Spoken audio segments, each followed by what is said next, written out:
Section 32 बात करता है रिपील एंड सेविंग की। तो रिपील क्या किया जाएगा? अब से इससे पहले कौन सा एक्ट लागू होता था? राजस्थान परिसर किराया तथा बेदखली नियंत्रण अधिनियम 1950। इस अधिनियम की धारा 1 की धारा 3 के अधीन अधिसूचित तारीख से निश्चित हो जाएगा। क्या रहा है? सिर्फ सेक्शन 32। इतना ज़्यादा पढ़ने के लिए इसमें कुछ नहीं है, और बाकी सेविंग से इन्हें आप देख लीजिएगा अगर आपको ज़रूरी लगे तो। आज हमारा रेंट कंट्रोल एक्ट समाप्त होता है। तो आप एक बार एग्ज़ाम जाने से पहले सभी वीडियोस को रिवीजन कर लीजिएगा। आई होप कि आपके लिए यूज़फुल रहे और आपको सफलता मिले। Thanks for watching. सेक्शन 29 बात कर रहा है अधिनियम का अध्यारोही प्रभाव। जो एक्ट है वो भी लागू होगा, मेजर एक्ट। तो वहाँ पर यदि दोनों में कोई डिस्प्यूट होता है, मतलब तो वहाँ पर कौन सा एक्ट अप्लाई होगा? तो वहाँ का लोकल एक्ट अप्लाई होगा। मान लीजिए राजस्थान में रेंट कंट्रोल एक्ट भी लागू होता है और इधर सीपीसी भी लागू होती है, ठीक है। और दोनों में यदि कोई डिस्प्यूट आ रहा है तो वहाँ पर लोकल एक्ट यानी Rajasthan rent control act apply होगा, ठीक है।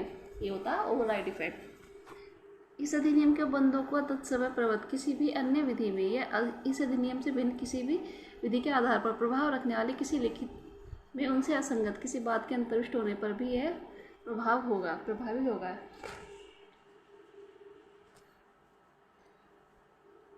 30 बात करता है रिमूवल ऑफ डिफिकल्टीज यानी कठिनाइयों के निराकरण की शक्ति किसको होगी? यदि इस अधिनियम के बंदों को प्रभावित करने में कोई कठिनाई उद्भूत हो तो राज्य सरकार राजपत्र में प्रकाशित आदेश द्वारा इसे बंद कर सकेगी जो इस अधिनियम के बंदों से असंगत नहीं हो और जो कठिनाई का निराकरण करने के लिए उसे आवश्यक या समाचीन प्रतीत हो।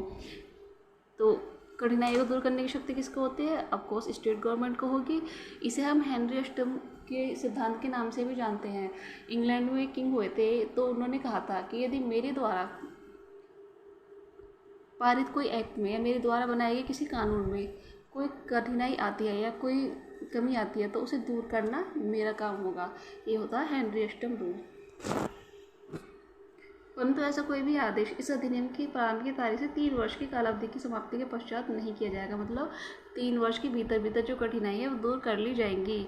इस धारा के अधीन किया गया प्रत्येक आदेश उसके किए जाने के पश्चात तथा शीघ्र राज्य विधानमंडल के समक्ष जब वह सत्र में हो रखा जाएगा। मतलब जल्द से जल्द विधानमंडल के समक्ष जब वह सत्र में हो रखा जाएगा। 31 बात करता है नियम बनाने की शक्ति किसको होगी? राज्य सरकार को होगी। सिर्फ इतना कहा गया है।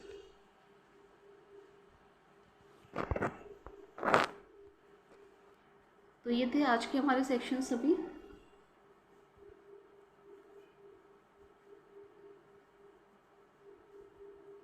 एक मिनट।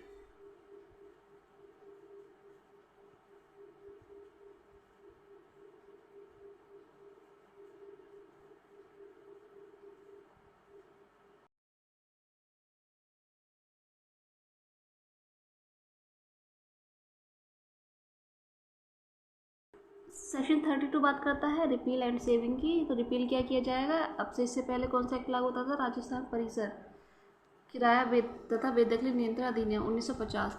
इस अधिनियम की धारा 1 की धारा 3 के अधीन अधिसूचित तारीख से निश्चित हो जाएगा। क्या रहा है? सिर्फ सेक्शन 32। इतना ज़्यादा पढ़ने के लिए इसमें कुछ नहीं है, और बाकी सेविंग से इन्हें आप देख लीजिएगा अगर आपको ज़रूरी लगे तो।